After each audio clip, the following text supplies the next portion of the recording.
Trump, Putin, Zelensky. What are the odds to meet? Let's talk about that. And how will they meet if they ever do?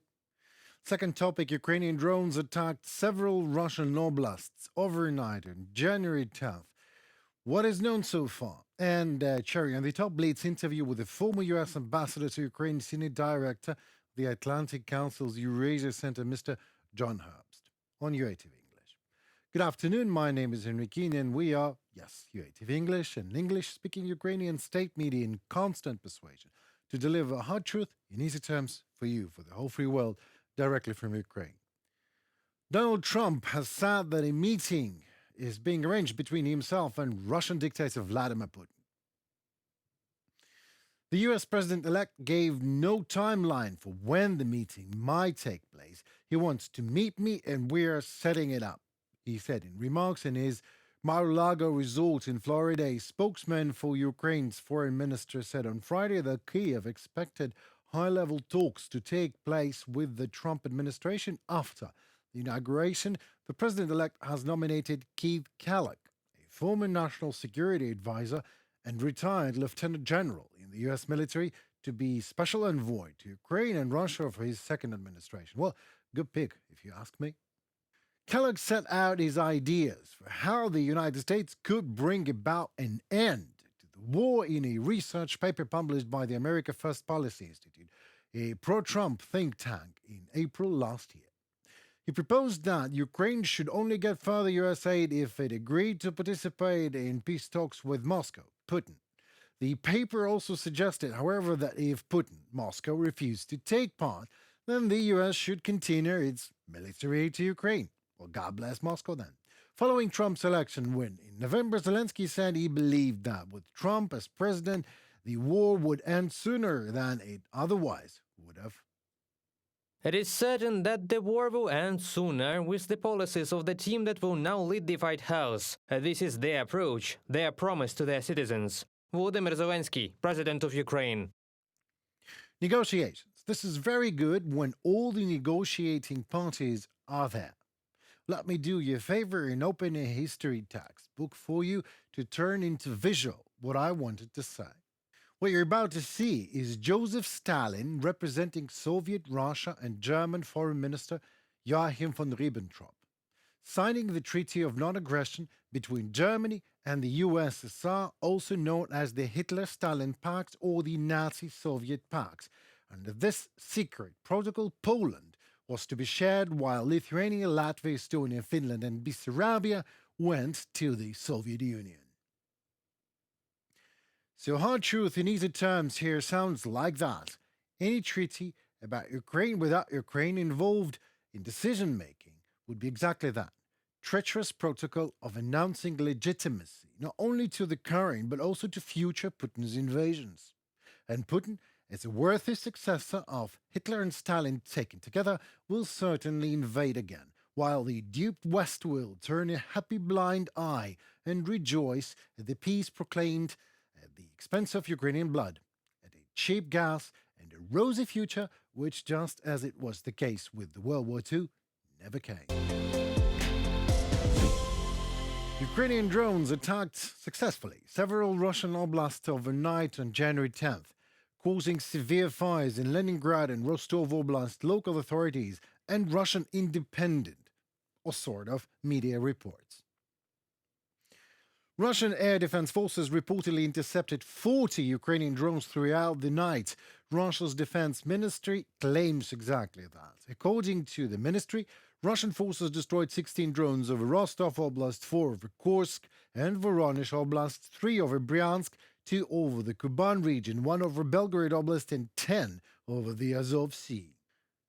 The drone attack reportedly caused a large-scale fire in the town of Gachina in Leningrad, located 45 kilometers, that is 28 miles southwest of St. Petersburg. The fire started in an industrial dome. The Russian state news agency TASS also claimed an acetone plant was on fire. The fire covered an area of around 1,900 square meters. Russia's emergency situation ministry said no one was injured. The minister added, but minister's ego, maybe. Another fire caused by a drone attack occurred in Rostov Oblast near the city of Rostov. A fire broke out there, an industrial production facility covering 2,000 square meters. It is not us, UATV English, but the Russian state-controlled news agency RIA Novosti reports about all that. So why am I even giving you this news anyway? And why am I stressing this source? Russian media, Russian minister, Russian channel. The only reason for me to do that is to show you Russians are okay with this war. Have you seen any sign of any protest from Russian civilians whose vicinities are on fire? No? Do they want to stop it? No, no way.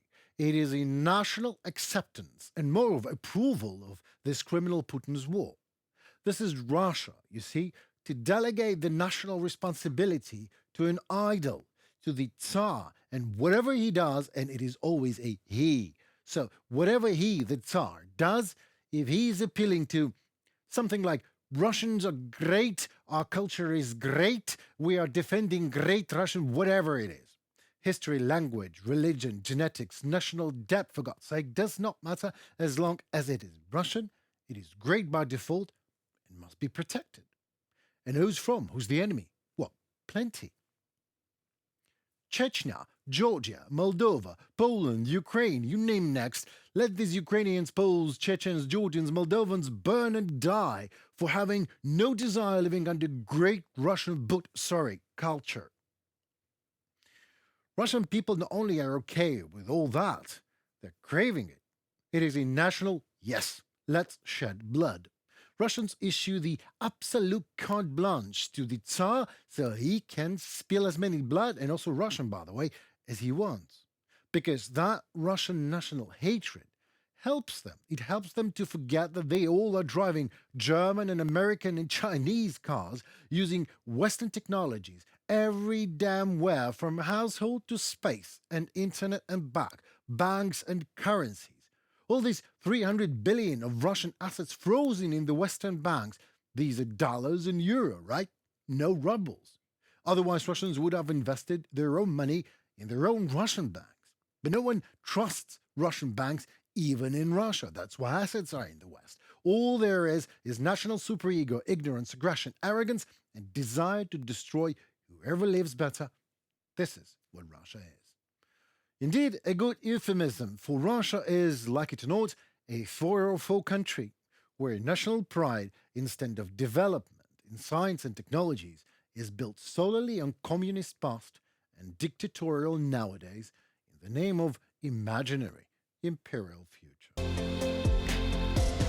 Ladies and gentlemen, I give you former U.S. Ambassador to Ukraine and Uzbekistan, Senior Director of the Atlantic Council Eurasia Center, Mr. John Herbst. Welcome on the show, Mr. Herbst. Thank you. It's a pleasure. Yeah, Quite an indeed. introduction. Yeah, exactly. I was, 5 rehearsals, and I'm on it. First Okay, good. question. I don't know if this is tricky one or easy one, but I'll shoot it out I anyway. like tricky ones. Okay, let's do that. That's serious. Will Trump and Putin meet? Looks like only a question of when, as far as I can tell.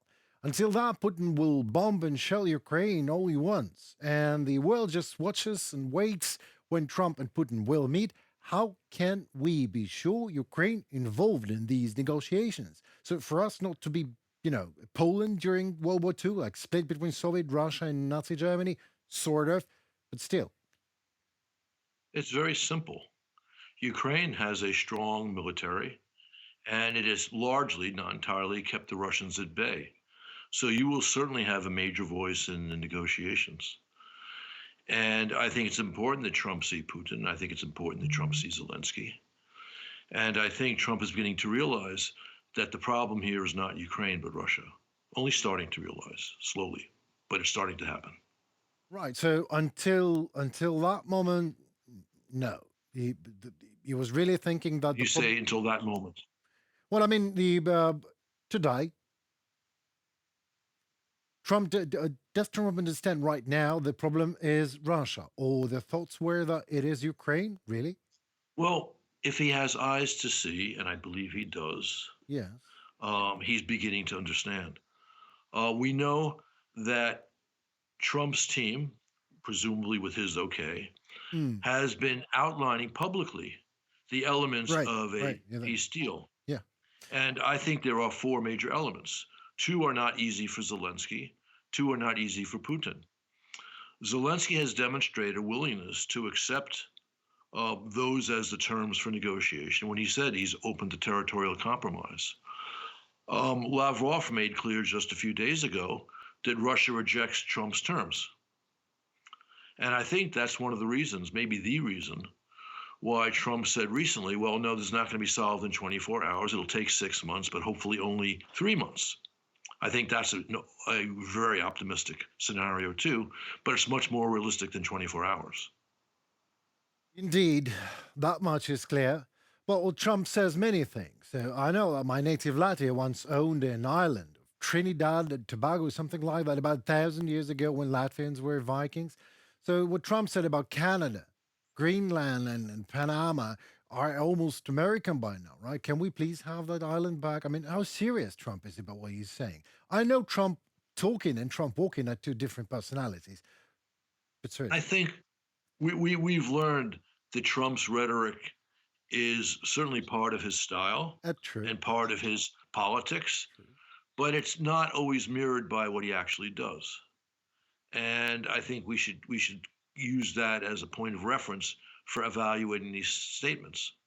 But it is true, for example, that a Chinese company is running the Panama Canal, and that's not a good thing for the United States or the West. We know that Chinese companies are under the control of the Communist Party. So Hmm. we have legitimate concerns about Panama. And Trump on Greenland is highlighting something that many people understand, that the supposed so-called Northern Sea Route, which may emerge as a result of global warming, will be strategically important, and that America's foes are very active up there. I would assume Ukrainians noticed with some satisfaction that Trump talked about Russian and Chinese ships as the ships of an adversary or foe. Right. That's good news that in that context, at least, Trump identifies Russia as a foe, Hmm. right? You didn't hear that from him before. That is true. That much is Uh, clear. Yes, absolutely. Um, I, so I understand the concern about his rhetoric right. because it sounds like he's saying we have to have this stuff. Well, let's see if he actually behaves that way Well, before that's we. true. Yeah, yeah. He was actually the first one. He was talking whatever he was talking. He was the first one to give lethal weapons to Ukraine. That's the fact. Right. And Yes. to push when he needs to push on the American Congress, he just does, or Senate, doesn't matter. Yes. So, Yes. but Trump's talking and Trump walking again, two different things or person. Let's see what happens. I'm trying to keep my expectations low, but it's quite a hard thing to do, when you're living in Ukraine these days. But Elon Musk, and his attempts to fly to Mars, to shift Keir Starmer in particular and influence European policy in general. What is this? Intoxication with power or real plans? And how realistic are these plans, you think? I think that Musk is a business genius. I think his understanding of politics is a good bit lower than genius. I think he obviously has Trump's ear on economic issues, on tech issues. There's no reason to assume he has Trump's ear on major national security issues. If you look at the people Trump appointed to the policy positions, Hmm. they're pretty good. Yes. That's true of Waltz, of Kellogg, Rubio, right. of Kellogg, and Right. also Hegseth. Hegseth is solid on Russia, China, and American interests in Europe. Mm. So that's encouraging. And it's true, there are very loud voices in Trump's world. Musk is one. Trump's older son, is another. And then, of course, the whole crew of naive Republicans in the Congress, especially in the House of Representatives, Nicely who don't put. understand that Russia is our foe. But they are loud, but they don't seem to have significant policy influence. It's even worth noting that, we all know that Trump made the supplemental happen last April. What people forget is that then Senator Vance was fulminating against that decision by Congress to send money to Ukraine, even though Trump made it happen. Right. By the way. Right. Yes, by the way. Right. You shed some light, at least for me. Thank you so very much for that. But results of the Ramstein contract group for Ukraine meeting. Can you please briefly comment on that? Is there really a reason for cautious optimism, you think? Look, I do believe that Trump sees a great opportunity to demonstrate that he is a world-class statesman Right. and a worthy Nobel Prize recipient by achieving a durable peace in Ukraine. Great. A durable peace. Keith Kellogg, in his interview a couple of days ago, I think used the word sustainable, which is roughly the equivalent of durable peace. Absolutely. Not a faux peace where we have an agreement which Putin either undermines or is so weak that Putin's able to continue his war on Ukraine. The Trump camp understands that. And that's my principal reason for thinking that this could turn out okay, and that Trump will probably prove to be better than Biden. Because Trump, I don't think, will be intimidated by Putin's nuclear threats the way the Biden team has been. I agree. Well, I very much agree with that, because when I'm looking at American Democrats, at some point of time, I can only see where they're made to yield the ground, whatever the ground is located in. But there's an interesting point here, which I think you'll enjoy.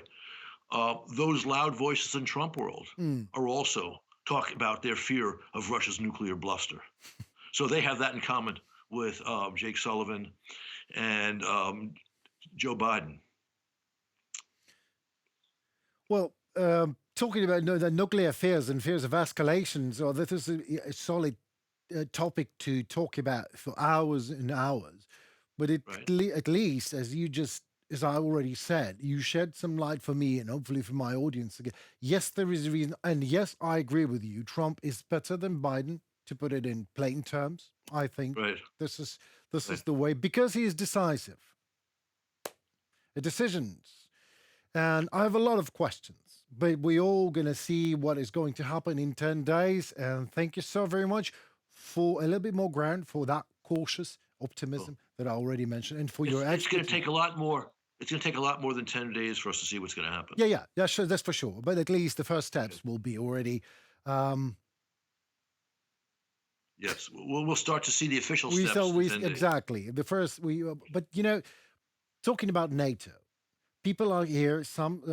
I've heard these voices before, and they said Trump is going to. America is going to just open the door and leave NATO. It's not even possible. I think that is. I won't say it's impossible. I would say it's extremely unlikely. Extremely and unlikely. What we're seeing with NATO right now is a replay, but with a higher decibel level of Trump's policy in the first term. True.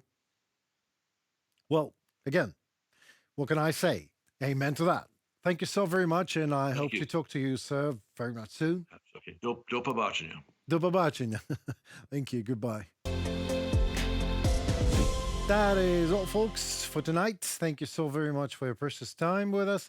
My name is Henry Keane, and we are UATV English, an English-speaking Ukrainian state media, doing our best every day to deliver hard truth in easy terms for you, for the whole free world, directly from Ukraine. And you guys, in turn, please like, share, and let us know how are we doing. Comment. Your voice matters, as it helps Ukrainian voice to be heard globally. So stay safe and tune for more already on Sunday and the weekly. Bye.